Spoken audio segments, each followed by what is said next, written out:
Good evening, good afternoon, everyone. My name is Colin Couper, and I'm a technical sales specialist with DAQRI.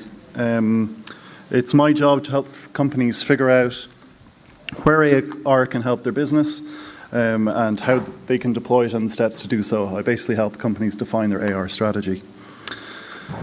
So today I'm going to talk about a case study that we conducted in collaboration with Siemens, as well as at the end of the presentation talking about factors that we find make for a successful AR deployment.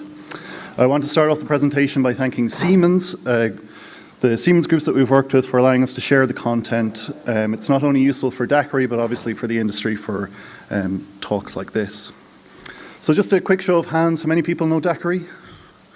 Okay, so most of you, great.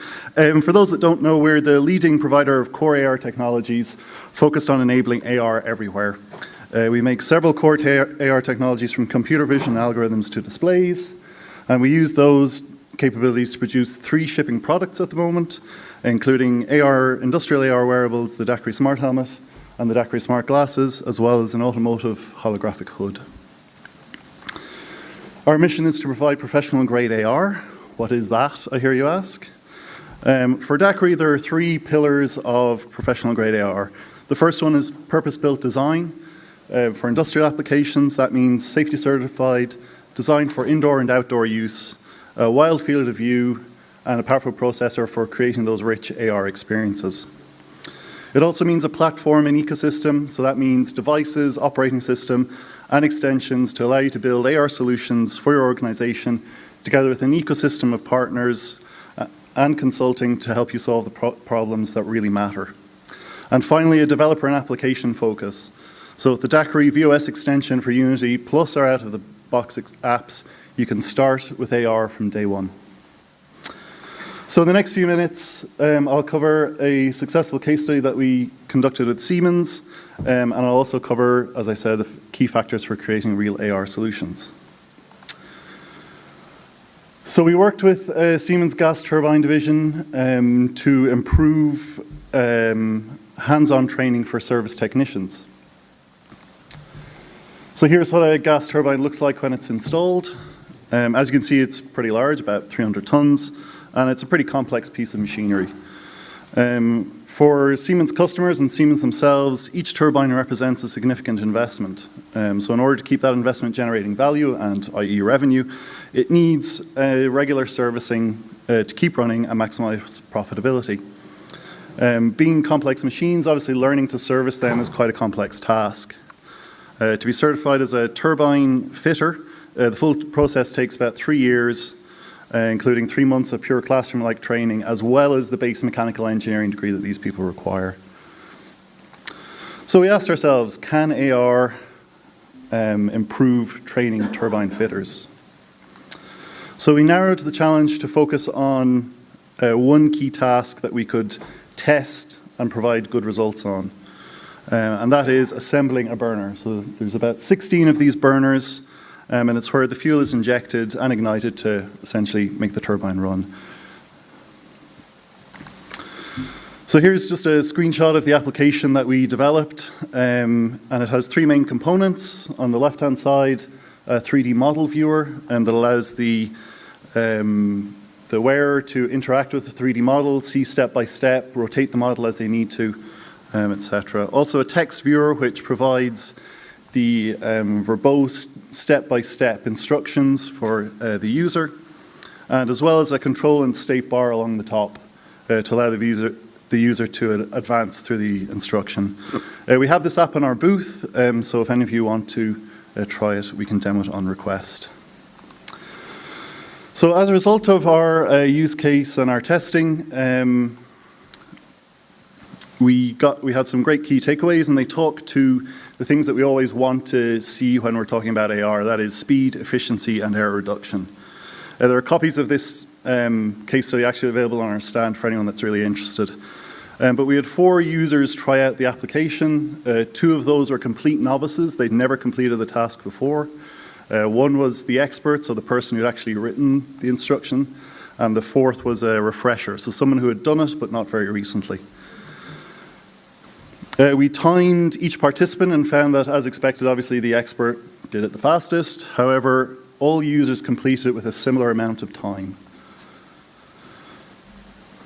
We focused on the average time it took a novice from the start of the burner assembly, including classroom, training time, how long it took them to be able to assemble his or her first burner.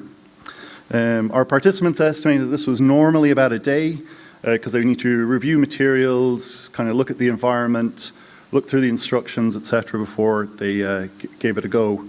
And with AR, that time is an order of magnitude less. What was really remarkable was the way that the knowledge was applied right away. So they had no classroom introduction beforehand. They simply put on the smart helmet, did the app, completed the assembly. So it doesn't necessarily mean that they can go out into the field and do the assembly immediately. However, with a time of 45 minutes, it means that they can do more of those assemblies to train them up slightly quicker, or to do more hands-on training.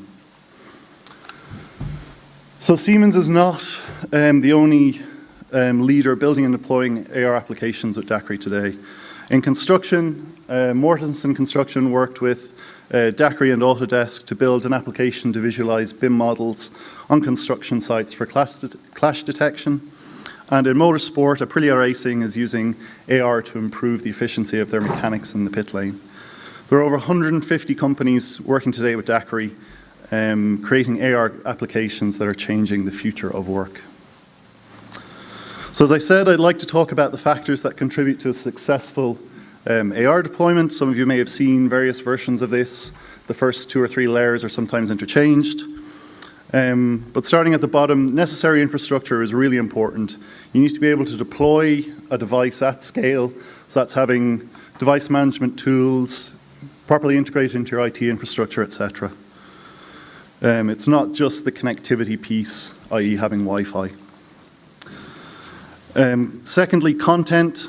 There are so many systems that these devices can talk to. So we heard already ERP systems. That might just be one system you want to talk to in a manufacturing environment.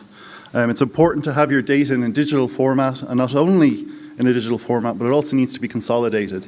You need to have a single point of entry to gather your data. You can't be accessing multiple systems at once. It is a huge, huge exercise, and it's a lot of pain, but it's very important. Next, choosing the correct device. Most companies mistakenly jump in with a device and content and then try to shoehorn everything else in without thinking about it up front. Sorry. Very lastly, use case. Choose the correct use case to guarantee quick wins. From there, you can actually gain momentum within your organization, and that will lead to a wider spread deployment. Every step on this path is actually a win. If you digitize your content and don't use an AR device at the end, but use a tablet, it's still a win. You've got all your content digital. It means that later down the road, you can still adopt AR. And finally, I'd just like to talk to some AR best practices.